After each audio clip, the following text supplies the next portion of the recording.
প্রকৃতির খুব কাছে থাকা একজন মানুষ আজ আমাদের সাথে আছেন, যিনি আমাদের অতিথি হিসেবে যুক্ত হয়েছেন। মাহফুজ রাসেল আছেন আমাদের সাথে, যিনি একাধারে পরিবেশ কর্মী এবং একই সাথে অভিযাত্রী। শুভ সকাল, স্বাগত আপনাকে সকালের বাংলাদেশে। এবং অসংখ্য ধন্যবাদ আপনার সাথে করে পাহাড়ের সজীবতা আমাদের জন্য নিয়ে আসবার জন্য। এই ইট কাঠ পাথরের শহর কেমন লাগে? খুব খুব একটা ভালো লাগে না কখনোই। ওই জায়গা ছেড়ে যখন এখানে আসি, ঢাকায় যখন ভোরে নামি, তখনই কেমন যেন লাগা শুরু করে। বিশেষ করে কানে লাগে অনেক কিছু, অনেক আওয়াজ, ধুলাবালি বেশি, কোনোটাই ভালো লাগে না। সেই দৃষ্টি দিয়ে আপনার কাছে একটু জানতে চাই, আপনি একাধারে একজন অভিযাত্রী এবং সেই সাথে পরিবেশ কর্মী। কম বেশি বাংলাদেশ আপনার দেখবার একটা সুযোগ হয়েছে, সুযোগ না হলে অন্তত যতখানি দেখেছেন বাংলাদেশের প্রকৃতি পরিবর্তনের বিষয়টি আপনার কাছে স্পষ্ট হিসেবে ধরে দিয়েছে। এখন যখন পাহাড়ে আপনার বসবাস, সমতল অবধি আসেন, একটা লম্বা পথ আপনাকে পাড়ি দিতে হয়, কিলোমিটারের পরে কিলোমিটার, এই যে প্রকৃতির বদলে যাওয়া কতখানি স্বস্তিদায়ক, কতখানি অস্বস্তির?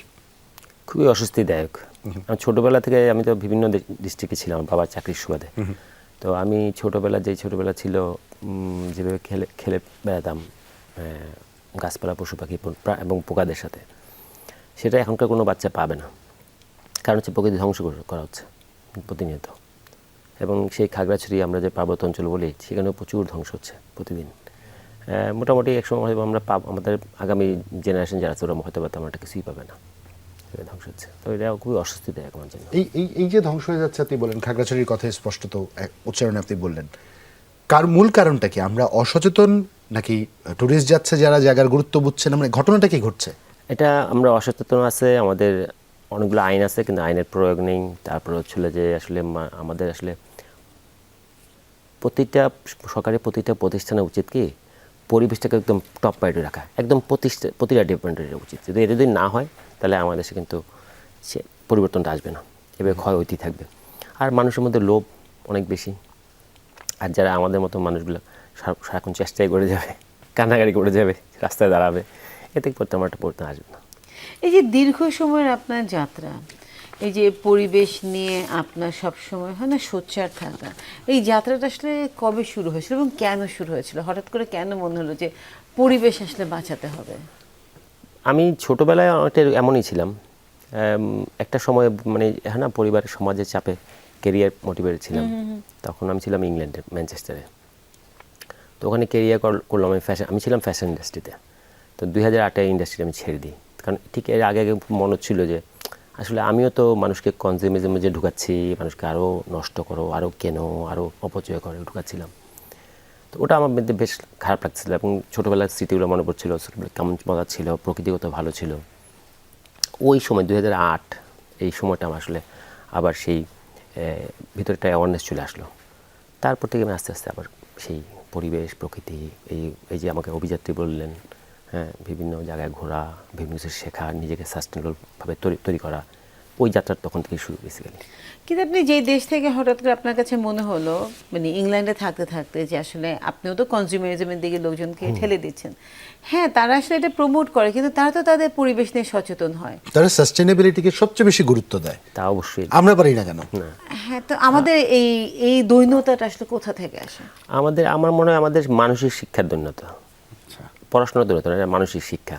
মানে ছোটোবেলায় আমরা যেই স্কুলে বড় হচ্ছি, বা হয়তো বা যেই পরিবেশে বড় হচ্ছি, বা বাবা মা আমাদেরকে শেখানো হচ্ছে না কোনটা ভালো, কোনটা উচিত, কোনটা আমরা করবো। মানে একদম বেসিক সেন্সগুলো আমাদের মধ্যে নাই। রাস্তায় হাঁটতেলাম, দেখি না প্রতিনিয়ত পানিটা খেয়ে বোতলটা বাইরে ফেলে দেয়, সারাক্ষণ টিস্যু ফেলে দেওয়া হচ্ছে, এভরিথিং ফেলে দেওয়া হচ্ছে। আবার আপনি ঢাকা শহরে যদি কিছু কিছু এলাকায় যান, সেখানে যেহেতু আইন শৃঙ্খলা খুবই মানে কঠোর, সেখানে কিন্তু আপনি দেখবেন যে কোনোভাবেই মানুষ রাস্তা নোংরা করছে না, হং করছে না, ওভারটেক করছে না, কিছুই করছে না। আইনের প্রয়োগ। আমার কাছে বিস্ময় যেটা কাজ করে, আমার সুযোগ হয়েছে বিশ্বের উন্নত দেশে বৈশাখ উদযাপনের। সেখানে আমরা বাঙালিরাই যারা বিভিন্ন দেশে গেছি, উদযাপন শেষে নিজের প্লেটটুকু ভাঁজ করে পকেটে ভরে নিয়ে আসি। আর এই যে আপনারা যেটা বললেন, আমিও যেটা প্রতিদিন দেখি, বোতল শেষ হলো ফেলে দিলাম, চিপস খাওয়াচ্ছি বাচ্চাকে ফেলে দিচ্ছি, হ্যাঁ, ডাস্টবিনের ভেতরটা পরিষ্কার, বাইরেটা পুরো একদম উল্টো। এই একটা জায়গায় আমার প্রশ্ন, আমরা যে সময়টায় বড় হয়েছি, কিংবা যে সময়টায় একটা ডোমেইন যদি আমরা হিসেব করি, একটা ডোমেইনে একটা অভ্যস্ততা আমাদের ছিল যে শৈশবের একটা সময় কোনো না কোনোভাবে বৃক্ষরোপণের সাথে আমরা জড়িত ছিলাম, আমরা গাছ লাগাতাম কিংবা গাছ বাগান করবার যে আনন্দটুকু সেই আনন্দটুকু উপভোগের আমরা সুযোগ পেয়েছি। যতই সময় পার হচ্ছে আমরা এইগুলো থেকে দূরে সরছি, উদাসীন হচ্ছি। এগুলো কি আলটিমেটলি একটা ফ্যাক্টর হিসেবে কাজ করছে যে আমরা দায়িত্ববোধের যে জায়গাটা ছিল সেটা থেকে সরে যাচ্ছি, প্রজন্মগুলোকে তৈরি করতে পারছি না, অনেক বেশি ম্যাটেরিয়ালিস্টিক করে ফেলছি?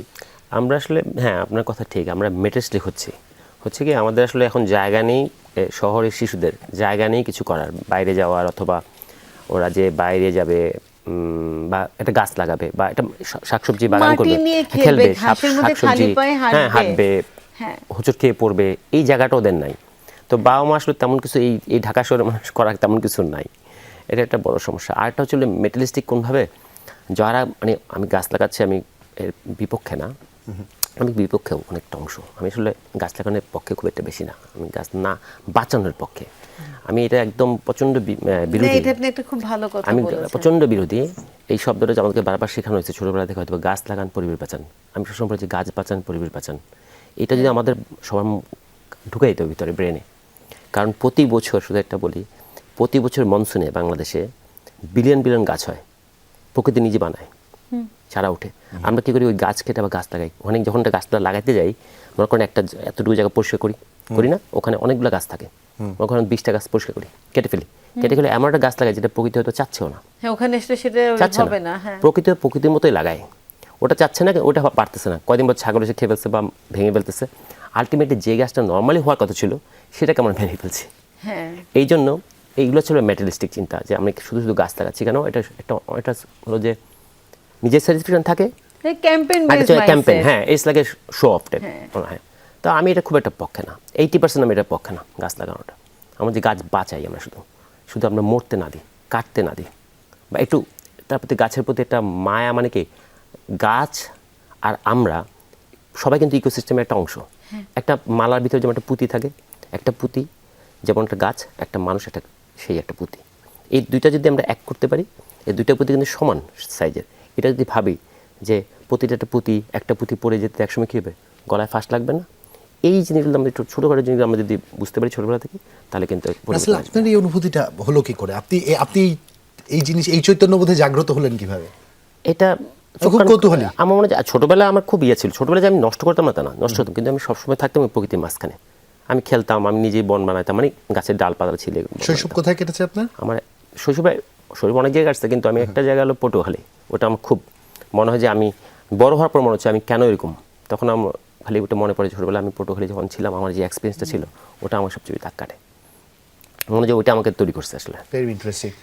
রাসেল ভাই, খুব সহজ করে একটা প্রশ্ন করতে চাই আপনার কাছে। গাছ লাগানোর বিপক্ষে আমরা কেউই না, তবু আমরা চাই গাছ বাঁচাতে। আছে আপনার কাছ থেকে জেনে আরও বেশি অনুপ্রাণিত হলাম, গাছ বাঁচাতে হবে। বিভিন্ন সময় বিভিন্ন প্রকল্পের আওতায় দেখা যায় আমরা বিভিন্ন প্রান্ত থেকে বিশ্বের গাছ এনেছি, যে গাছটা হয়তো সাস্টেনেবিলিটির জায়গায় যদি চিন্তা করি বা পরিবেশগত ভারসাম্যর জায়গায় আমার পরিবেশের সাথে খাপ খায় না কোনো কারণে, তাও এনেছি, সেই গাছটা লাগিয়েছে এবং তার পরবর্তীতে দেখা গেল পরিবেশগত ঝুঁকি আছে। আমি ইউক্যালিপটাসের কথা বলছি। একটা সময় খুব চাউর হলো, ইউক্যালিপটাস যেগুলো লাগানো হয়েছে পানির স্তর ক্ষতিগ্রস্ত করে ফেলেছে। আসলে কতখানি লেজিট এরকম বিদেশি গাছ এনে রোপণ করাও কতখানি যৌক্তিক, এবং এর সাথে পরিবেশের এই ঝুঁকিটা মধ্যে ফেলছে দিয়ে কতখানি যৌক্তিক দাবি? প্রথমত বলি যে বিদেশি গাছ এনে লাগানোর ওটা যৌক্তিক না, এটা একদম কনফার্ম। কারণ আমরা আসলে কতটুকু গবেষণা হচ্ছে ওইটা আমাদের দেশের মাটির জন্য, ইকোসিস্টেমে ভালো কিনা সেটা সমস্যা। যেমন অস্ট্রেলিয়া কোনো বীজ নিতে দেয় না, কিছু নিতে দেয় না অস্ট্রেলিয়া, কারণ দেখা গেছে আগে যখন গেছে অস্ট্রেলিয়াতে অনেক ক্ষতি হয়েছিল। হ্যাঁ, এই জন্য জুতার সাথে মাটি থাকলে সে জুতাটাও নিতে দেয় একদিকে, ওদের খুব মারাত্মক ইয়ে। তো আমাদের দেশেও আসছে, আমাদের দেশে গবেষণা করছে বিএফআরআই, কিন্তু ওটা নিজেদের পক্ষে করছে, বিপক্ষে তো করেনি।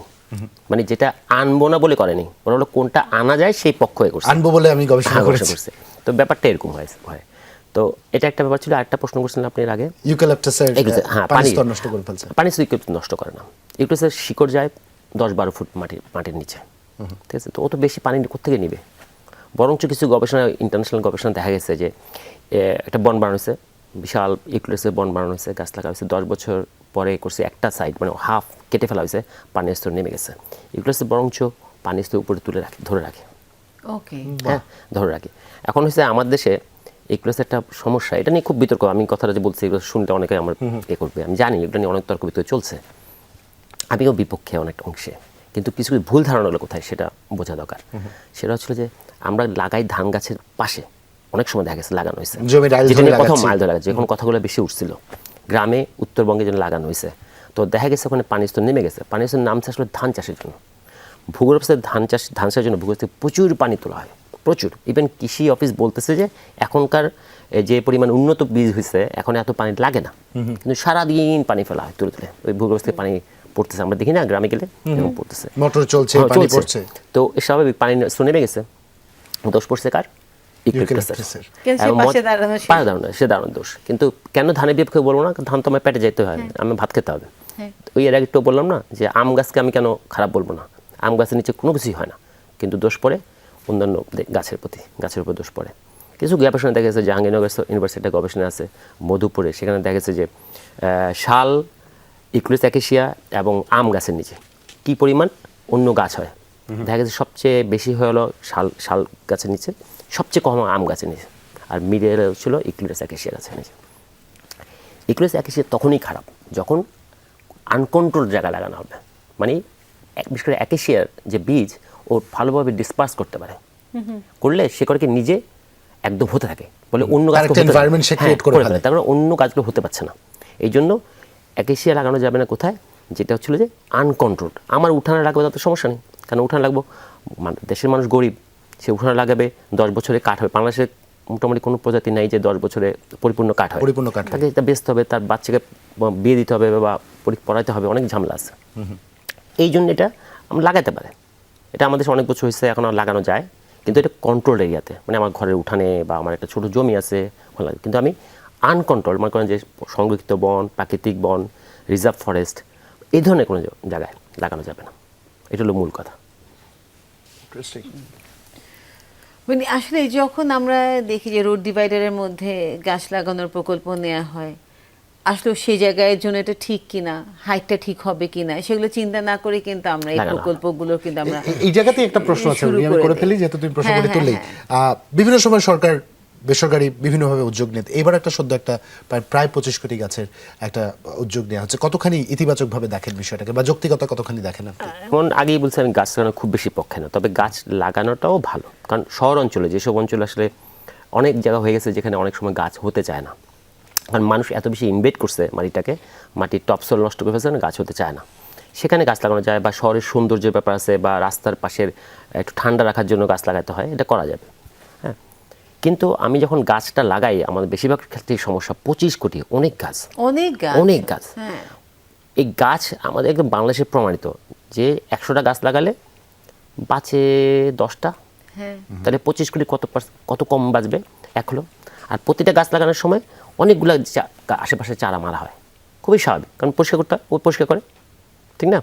অনেকগুলো গাছ মেরে ফেলে, যেগুলো আসলে কে লাগাইছিল এই গাছটা, হয়তো বা একটা বীজ লাগিয়েছিল, হ্যাঁ, হ্যাঁ। বীজের সিস্টেম আছে, কিন্তু অনেকগুলো বীজ প্রাকৃতিক এভলিউশনে এমন বীজগুলো হয়েছে যে কেউ লাভ দিয়ে যেতে পারে, হ্যাঁ, কেউ ভেসে ভেসে যেতে পারে, তাই না?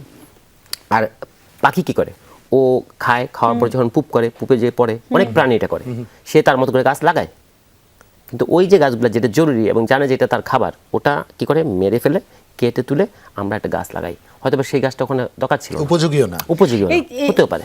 এই যে আপনি যে বললেন না যে প্রাণী কুলের কথা, যে আসলে তারাও তো তাদের খাদ্যের প্রয়োজনে নিজেরাই আসলে সেটা অবশ্যই। করছে, স্প্রেড করছে। আমরা কিছুদিন আগে ঢাকা শহরে একটা জরিপে দেখেছিলাম যে ঢাকা শহরে আসলে কাকের সংখ্যা কমে গেছে, ঢাকা শহরে মৌমাছির সংখ্যা কমে Exactly. গেছে, কাক নেই বললেই চলে। কাক নেই নাই বললেই বললেই চলে। তো এবং আমরা জানি যে আমাদের এই যে ডেঙ্গু মশা আমরা নিয়ন্ত্রণে করতে পারছি না, কারণ আমাদের ডোবাগুলোর মধ্যে ব্যাঙের পরিমাণ কমে গেছে। এই যে ইকোসিস্টেম যে একটা ফ্যাক্টর একটা সুস্থ জীবনযাপনের জন্য, এইটাকে আসলে আমরা স্কুল কলেজে বা সরকারিভাবে কখন এই বিষয়টা জনগণকে বোঝানোর চেষ্টা করেছি? আপনি অনেক দিন ধরে কাজ গত করছেন। আমার মনে হয় গত 20 বছরে হয়েছে বাংলাদেশে, আমাদের সময় হয়েছে, আমাদের সময় এগুলো নিয়ে আসলে কথা হতো, ক্লাস ছিল, এরকম আমাদের প্র্যাকটিক্যাল ক্লাস ছিল, আমরা করতাম, কিন্তু আমার মনে হয় এখন টোটালি হয়। এখন যেটা হয় এটা কি বলবো, এটা যেটা বাস্তব না, অবাস্তব, মানে একটু মেটেরিয়ালিস্টিকভাবে বোঝানো হয়, কিন্তু প্র্যাকটিক্যালি বোঝানো হয় না। যেমন একটা কিছু সহজ কথা, এটা আমাদের সময় ছিল যে আমার কাছে একটা সময় মনে হয়েছে মারা মেবিদা সবচেয়ে খারাপ শেখায় বাচ্চাদেরকে, কথা শুনতে খারাপ লাগতে পারে কে মাদের, তারপর কথাটা সত্যি, কারণ মাদের চেঞ্জ হতে হবে, কারণ একটা ছোটো পোকা মেরে ফেল মেরে ফেল মেরে ফেল, কারণ ওর মার মনে হয় যে এই পোকাটা যদি বাচ্চাটা গায়ে উঠে বাচ্চাটা কিছু অসুস্থ হবে, মারা যাবে বা কিছুটা হবে, অ্যালার্জি হবে, কিছু হবে, কিছুটা হবে। এই যে ভয়টা, মারা সারাক্ষণ এই কথাটা বলে, এবং এই কথাটা এটা বিষাক্ত, এটা মেরে ফেল, ওটা ছুঁইস না, ওরা মুখে দিস না। কিন্তু বেশিরভাগ পাতায় কিন্তু খাওয়া যায়, প্রকৃতির ম্যাক্সিমাম পাতা। আমার এখানে যখন বাচ্চারা যায়, অনেক ফ্যামিলি আছে তাদের বাচ্চারা নিয়ে যায়, তো বাচ্চাগুলো ছোটো ছোটো বাচ্চা, তো আমি ওদের সাথে কী করি, চলো আজকে আমাদের খেলা কি, পাতা খেলা, পাতা খাওয়া খেলা। আমরা ঘুরে ঘুরে পাতা খাই। বাংলাদেশে কোনো পাতা খেয়ে মরার মতো কোনো পাতা নেই, টোটালি নেই, কোনো পাতাই নেই। না নাই। প্রবলেম হতে পারে, আমার স্টোমাক কোনো ইস্যু হতে পারে বা একটা ইস্যু হতে পারে, তারা আমার খেতে পারে এতগুলা তো কেউ খায় না, এদের খায় না। কারণ যে কিছু কিছু জিনিস আছে, কিছু কিছু ফল হয়তো আমরা বলি যে ধুত্রা, যেমন ধুত্রা ফলের বিচি খেলে হ্যালুসিনেশন বা পাগল হয়, তাও মারা যায় না বেসিক্যালি, পাগল হয় আর কি। ডিলিশনাল, হ্যাঁ, অনেক ধরনের পাগলাম করবে, ঠিক আছে, কিন্তু ওটা তো ওই পরিমাণে এটা খাবে না কেউ, ঠিক না, ওই পরিমাণ খাবে না, খাওয়ার মতো না, এটা ফল না, মজা নেই। তো আসলে দেখা যায় যে, বা ওই পোকাটা, বেশিরভাগ পোকায় কোনো ক্ষতি করে না, কিন্তু মারা বেসিক্যালি প্রথমে মারাই বলে এটা। সোশ্যাল এক্সপেরিমেন্ট হয়েছিল, যে আসলে মানুষের মধ্যে ফিয়ারের কনসেপ্টটা থাকে না, এটা তার মধ্যে দেয়া হয়, যে বাচ্চারা অনেকগুলো সাপের মধ্যে বসিয়ে দেওয়া হয়েছিল, এবং সেখানে বাচ্চারা সাপ ধরছিল, তাদের মধ্যে কোনো ভয় হচ্ছিল না। তো আপনি তো অনেকদিন থেকে কাজ করছেন স্কুল পর্যায়ে, কিভাবে এগুলো আসলে বাচ্চাদেরকে শেখানো যায়? আমাদের কারিকুলাম তৈরি করতে হবে। মানে আমাদের বাংলাদেশের যে সিলেবাস আছে, এই সিলেবাস আসলে সিলেবাসটা অনেক বড়, যারা ওয়েস্টার্ন ওয়ার্ল্ডে বা ইভেন চায়নাটা না, এখন চারিদিকে কোরিয়া টোরিয়া এবং ইন্ডিয়াও তো ইমপ্রুভ করছে, যে সিলেবাসটাকে ছোটো করে নিয়ে আসছে, প্র্যাকটিক্যাল কাজটাকে বড় করছে। মানে মুখস্থ বিদ্যাটা এটা প্রথমে কমাইতে হবে, তারপরে যেতে হবে আমাদের পাশাপাশি যেতে হবে যে আমরা একটা ইয়ে থাকবে, সেটা শুধু গাছ বা গাছ জাতীয়, মানে আমি সবজি করব।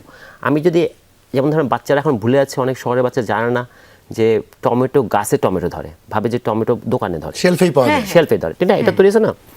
তো মুরগিটা যেমন ভাবে যে ওটা শেলফে পাওয়া যায়, মুরগিটা আসলে ফার্মিং হয়, এটা বুঝে না। তো এই জিনিসটা জন্য আসলে যখন সে মাটির সাথে হাত না মিলাবে, ওই সুযোগটা যখন একটা স্কুল না দেবে, একটা বাবা মা না দেবে, সে কখনোই বুঝবে না। ওই যে সে শুরু করতে হবে মাটি থেকে, কারণ মাটি, যেমন আমরা একটা কথা বলি, এটা খুব গুরুত্বপূর্ণ কথা। আমি ছোটো একটা ডকুমেন্টারি বানিয়েছিলাম আমাদের এক ফ্রেন্ডকে দিয়ে, সেটা কথা টাইটেল ছিল এক কোদালে এক পৃথিবী। মানে এক কোদাল মাটিতে যে পরিমাণ অর্গানিজম থাকে, সেটা আমাদের সারা বিশ্বের মানুষের সমান হতে পারে, মানে এত অর্গানিজম থাকে এক কোদালে। তো ওই জিনিসটা বুঝতে হলে তোমার মাটিকে ঘাঁটতে হবে আগে, ঠিক না, মাটির সাথে কাজ করতে হবে, তারপরে আমি লাগাবো, তারপর সবজি লাগাবো, ওটা খাবো, এরপর তারপরে আসবে এটা। হ্যাঁ, আসলে আমরা যখন বড় হয়েছি, আমাদের স্কুলে একটা মাঠ ছিল, এখনকার বাচ্চারা আসলে ফ্ল্যাটের মধ্যে স্কুল করে। আমরা শীতে যখন স্কুল ছুটি হয়ে যেত, তখন আমরা প্রথমে সে বাগান করা শুরু করতাম, প্রত্যেক শীতে বাসার সামনে, সে বাগানটা হোক আর না হোক, কিন্তু সেটা শুরু আমরা কিন্তু করতাম। সেই ভীতিতে কিন্তু আমাদের কখনো আসলে ছিল না মাটির সাথে মাটি নিয়ে খেলা। বৈষয়িক হতে হতে এমন একটা পর্যায়ে চলে গেছি যে আমাদের স্বাভাবিকতাগুলো জীবন থেকে অনেক বেশি কমে গেছে। আমাদেরকে একটা বিশাল বড় পরিবর্তন এসেছে যখন আমরা আসলে গ্রামগুলোকে শহর বানানোর পরিকল্পনা নিয়ে বসলাম সরকারিভাবে। এটা আমার একটু খুবই বড় ভুল কথা, যেটা এটা করলে তো আর এমনিতে শহর নষ্ট করছি, এখন আমরা গ্রামকে নষ্ট, আরও বিপুলভাবে নষ্ট করার চিন্তা আর কি, একটা স্লোগান ছিল, খুবই খারাপ। যখন এই কথাটা আসছিল তখন মনে হচ্ছে শেষ।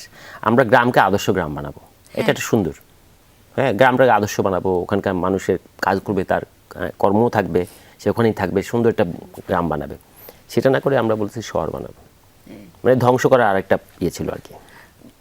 কারণ তাহলে তো আসলে যে গ্রামের কৃষক বা গ্রামীণ যে জীবন, সেটা থেকে তো আসলে সেটাকে তো শহর করে ফেলে, তো আরো বেশি যে কনজিউমারিজমের মধ্যে আসলে আমরা গিভেন করছি।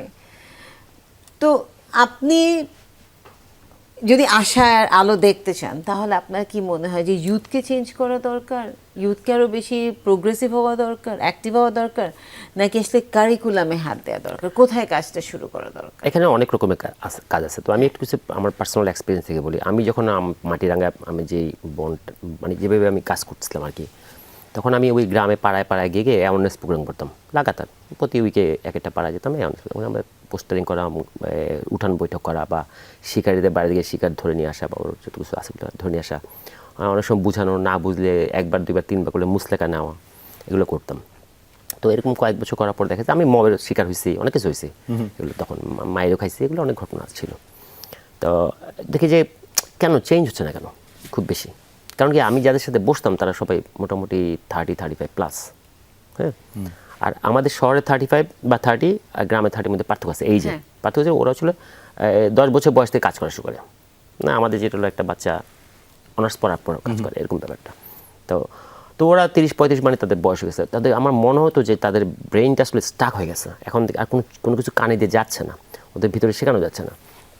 তখন করলাম কি পাঠাগার করলাম, কিন্তু আমাদের পাঠাগার করার মূল লক্ষ্য ছিল, যেটা পিতাছড়া পাঠাগার, মূল লক্ষ্য ছিল আসলে শুধু পড়াশোনা করবে না, সে আসলে প্রকৃতি শিখবে, সে নেচার বেস পড়াশোনা করবে, তার গান হবে হলো নেচার বেস, তার নাটক, তার যেমন puppet show, everything nature based হবে। তো এটা করার পরে প্রথমে তো এত আশা নিয়ে করিনি, ভাবলাম যে একটা দেখি ট্রায়াল দেখি, এবং দেখা গেলো যে না বাচ্চারা চেঞ্জ হচ্ছে, বাচ্চারা খুব মজা পাচ্ছে, এবং ইভেন তাদের বাবা মা বলা শুরু করলো, তাদের বললো যে ছেলে মেয়ে কী করতেছেন, পাগল বানিয়ে বলছেন, এগুলো আমাদেরকে এখন এটা মারতে দেয় না, ওটা মারতে দেয় না, ওটা কাটতে দেয় না, ওটা করতে না, এবং বাবা মার মধ্যে চেঞ্জ আসছে। তো এটা একটা কমন ব্যাপার, যারা আমাদের কাজ করতে বলে বাচ্চাদের নিয়ে কাজ করতে হবে, অবশ্যই কারিকুলাম চেঞ্জ করতে হবে, পড়াশোনার যে চাপটা আছে, মুখস্থ বিদ্যার যে চাপটা বা বেশি সিলেবাস, এটাকে কমায় নিতে হবে, আধুনিক বিশ্বের মতো কমায় আনতে হবে, তাহলে বাবা মার একটু সময় থাকবে। বাবা মা এখন ওকে স্কুল, তারপর হচ্ছে কোচিং, তারপর হচ্ছে টিচার, এই করে করে তার বাবা মারও সময় নেই। হ্যাঁ, তো বাবা মারও একটু সময় পাবে বাচ্চাদের কিছু করার। আর হচ্ছিল যে স্কুলে একটা আলাদা কারিকুলাম থাকতে হবে। এখন বলছে না যে সংস্কৃতি, কালচার, গান, এই যেমন এত সুন্দর একটা আইডিয়া, তেমনি ওটাও মাস্ট থাকতে হবে, পরিবেশও সেখানে আসলে অবশ্যই থাকতে হবে। একটা সহজ প্রশ্ন আপনার কথার মধ্যেই পেয়েছি, তা হচ্ছে আপনি বললেন শারীরিকভাবে লাঞ্ছিত আপনাকে হতে হয়েছে, এরকম পরিবেশ নিয়ে কাজ করতে যে চ্যালেঞ্জ কি ফেস করেছেন? অনেক চ্যালেঞ্জ। আসলে মানুষ প্রথম করে মানুষের একটা মানুষ বুঝতেই পারে না যে আমি যে মারবো না, মানে যা নড়ে মনে করে তারই খাবার, তার খাবার। অনেক মানুষের মধ্যে আছে না, আমি বলছি পার্বত্য অঞ্চলে এটা আছে। ইভেন যারা পার্বত্য অঞ্চলে, আমি আদিবাসী কথা বলছি না, যেমন ধরেন আমি প্রথম দেখতাম যে আমার কোনো বন্ধু আমাকে শহর থেকে যাবে, আমার ওখানে ফোন দিছে, বন্ধু আমি আসতেছি, আমাকে একটা বনমোরগ খাওয়াইতে হবে। তো আমি করতাম সাথে সাথে বলতাম খোদা হাফেজ বলে আমি নাম্বারটা ব্লক করে দিতাম। এটা আমার লাগাতার করছে, আমি ব্লক করেছি, আমি কোনো কথা বলিনি, আর কখনো ওদের সাথে যোগাযোগ আমার ছিল না। তারপরে আমি পরে খবর পাচ্ছি যে অফিস মানে বন বিভাগের লোক হোক বা সরকারি ডিসি অফিস, ইউএন অফিস, ওরাও খাচ্ছে। হ্যাঁ, ও গেস্ট আসলে দিচ্ছে, ডিজি আসতেছে ঢাকা থেকে, বলতেছে ময়না পাখি লাগবে, আমার সামনে বলতেছে। আমি যে কী বলেন, বলছি কী করবো, ডিজি আসতেছে, আমার তো ভালো লাগছে না, কিন্তু দিতে হবে, তার কার জন্য, তার বউ বা তার ছেলে মেয়ে পালবে।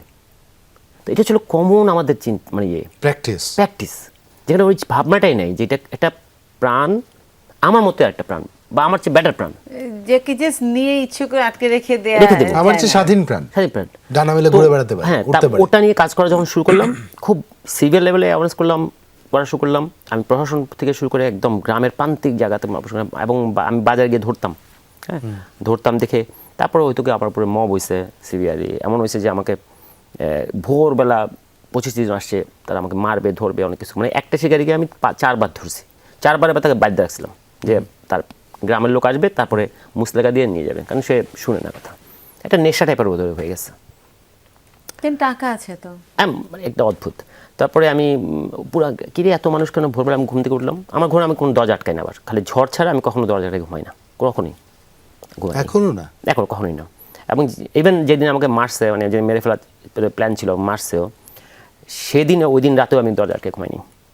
তারপর আমার কেয়ারটেকার সে আমার কাছে বলছে, না ভাই আজকে দরজা আটকাইতে হবে, আমাকে দাও দিয়ে গেছে। আমি না, আমি একটা মানুষ থাকি, আমাকে মারার জন্য 2টা মানুষ লাগবে মাত্র, আমি রিমোট জায়গা থাকি, একজন জঙ্গলের মাঝখানে, একটা মানুষের দা থাকলে 2টা মানুষ আসলে আমাকে মেরে ফেলতে পারে।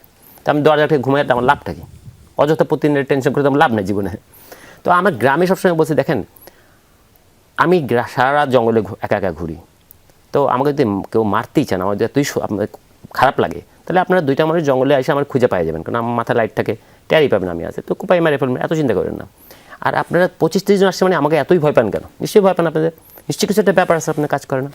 তো অনেকক্ষণ বসছি ওনাদের কথা শুনলাম, তারপরে বুঝলাম, আমি দেখেন এটা হলো একটা জিনিস, আপনার দেখেন, আপনার আগে হরিণ দেখতেন, আপনার আগে ভাল্লুক দেখতেন, আগে এত সুন্দর সুন্দর পাখি দেখতেন, আমি দেখতে পান না, আপনার নাতিরা কি দেখবে, আপনাদের বাচ্চা কাজ দেখতে নাতিরা কি দেখবে, আপনার একটু এটা তো বুঝতে হবে। চমৎকার।